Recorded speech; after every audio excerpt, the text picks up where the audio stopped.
Në pranverën e një prej epokave më të turbullta të Evropës, në një fshat arbëresh të Kalabrisë, lindi një fëmijë që do ta ndryshonte përgjithmonë fatin e letërsisë dhe vedijes kombëtare shqiptare. Quhej Jeronim Derada dhe shumë dekada më vonë shqiptarët do ta njihnin si babai i rilindjes sonë. Por pak e din se rruga e tij drejt këtij titulli ishte mbushur me dhimbje, humbje, kryengritje të dështuara, dashuri të pamundura, përndjekje politike, sëmundje dhe një talent aq të madh sa edhe kur dëshpërimi rrëzonte, poezia e ngrinte përsëri. Përpara se të vazhdojmë, ju ftoj të pëlqeni videon dhe të abonoheni në kanalin Histori Epike, sepse kështu na ndihmoni të sjellim sa më shumë histori që rilindin të kaluarën tonë. Jeronim Derada lindi në Maçi, në zemër të komuniteteve arbëreshe të Italisë së Jugut, në vitin 1814. Ishte biri i Mikele Radës dhe Brailes, një familje me origjinë fisnike e ardhur nga Morea në shekullin e 16. Në arkivat e vjetra venedikase shfaqen emra të hershëm të familjes Rada, një Radaça, një Radoslav Albanese, hija e një gjenealogjie të lashtë shqiptare që lëvizte mes arbrit, Moreas dhe Italisë. Vetë Derada besonte se stërgjyshet e tij ishin pinjoj të Pietro Antonio Radës nga Arbëria, një figurë e shekullit 14 që gjendej në dokumente të Venedikut. Që në fëmijëri, Jeronimi u rrit mes librave.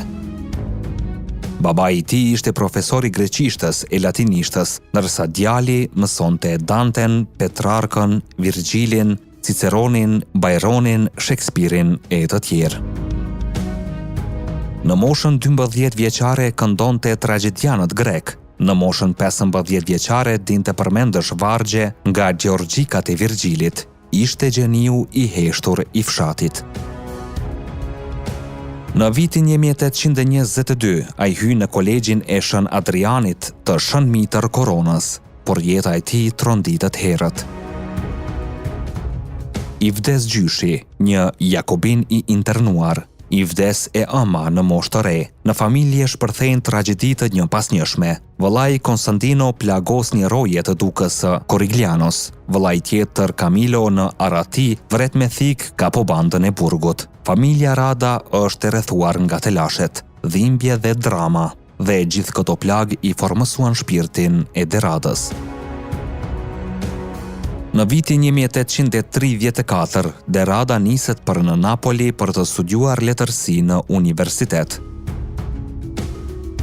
Aty ai fiton një çmim të rëndësishëm letrar, mëson frëngjisht, futet në rrethet intelektuale të rinisë napolitane, por pasioni i tij nuk është vetëm letërsia.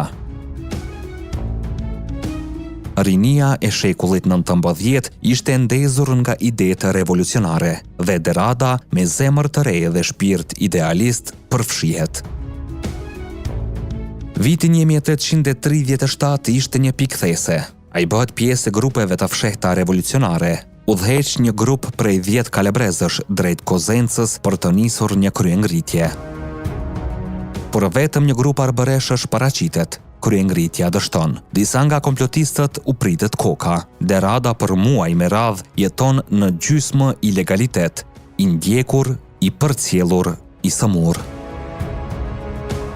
Në vitin 1840 arrestohet me dyshimin se po vazhdonte veprimtarinë ilegale, burgoset dhe lirohet për mungesë provash.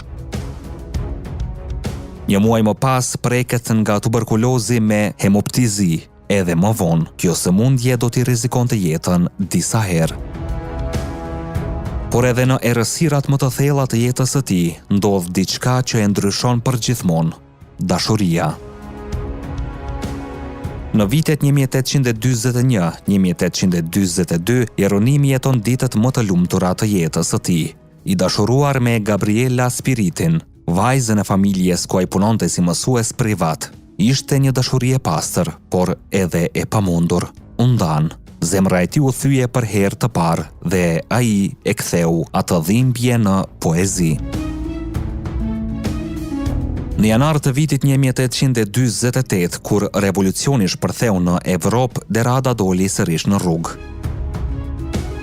Mori pjesë në demonstrata për kushtetutën, foli, shkroi, luftoi me penë.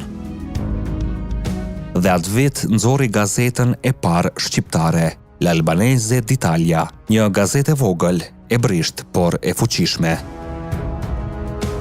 Ishte hera e parë që gjuha shqipe botohej në një gazetë arbëreshe me agjendë politike e kombëtare. Por pas dështimit të revolucionit, gazeta u mbyll dhe Derada i dërmuar vendosi të mos përzihej më me politik. Kthehet në fshat, shkruan, punon, mediton. Në vitin 1849 emërohet profesor i arbërishtes në Shën Adrian, katedër që u themelua enkas për të. Aty ai nis të formsoj identitetin e tij të vërtet, rilindasin. Ai boton poema, studime, artikuj, shkruan për gjuhën shqipe, për historinë, për kombësinë. Dhe në çdo varg të tij, në çdo fjali, ndihet një moto: shqiptarët duhet të zgjohen. Por pushteti i Burbonëve e shihte me dyshim. Në vitin 1851 e shkarkuan. Në vitin 1868 e emëruan drejtor gjimnazi, ai dha dorëheqjen 5 vjet më vonë. Në vitet që vinin, humbjet e rënda e goditën. I vdiqën fëmijët, njëri pas tjetrit, i vdiq gruaja. Jeta ja rrëzoi themelet, por letërsia e tij u bë edhe më e fuqishme.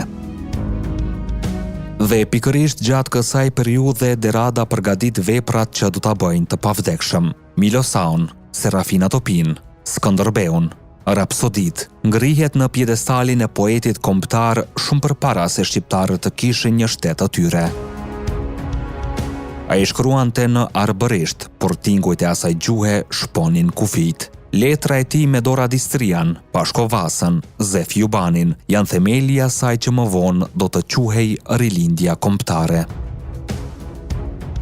Në vitin 1896 organizoi kongresin e parë të arbërishtes në Corigliano. Më 1897 mori pjesë në kongresin e dytë të gjuhës shqipe në Lungro. Në vitin 1900, fal De Gubernatis dhe Giuseppe Schiro, themeloi katedrën e arbërishtes në Institutin Oriental të Napolit, por me gjithë madhështinë e tij, nuk ju dha vendi i profesorit.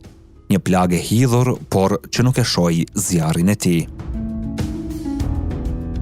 Në fund të jetës, i plakur, i lodhur, i zhgënjyer nga pushtetet, por i dashuruar pas Shqipërisë më shumë se kurrë, ai shkroi fjalinë e tij të pavdekshme.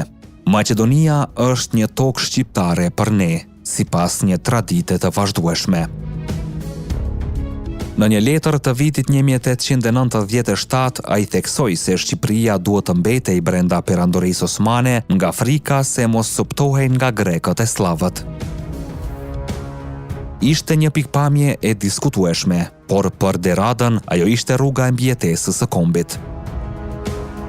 Në shkurt të vitit 1903, në Maçi, pas një jete të mbushur me poezi, dhimbje, punë titanike dhe sakrifica të heshtura, Jeronim Derada mbylli syt. Por la pas vetës jo vetëm mira faqe poezish, dorëshkrimesh dhe shënimesh, por një trashëgimi shumë më të madhe.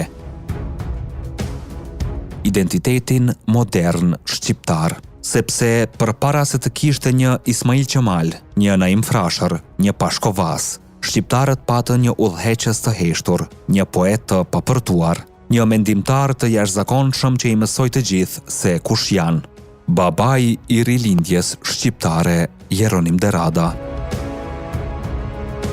Nëse doni që këto histori të vazhdojnë, mos harroni të komentoni poshtë se cilën figurë tjetër arbëreshe apo shqiptare dëshironi ta trajtojmë në video. Ne jemi Histori Epike, aty ku e kaluara rilind. Deri në videon tjetër, qëndroni krenar dhe të vetëdijshëm për gjakun që rrjedh në damarët tanë.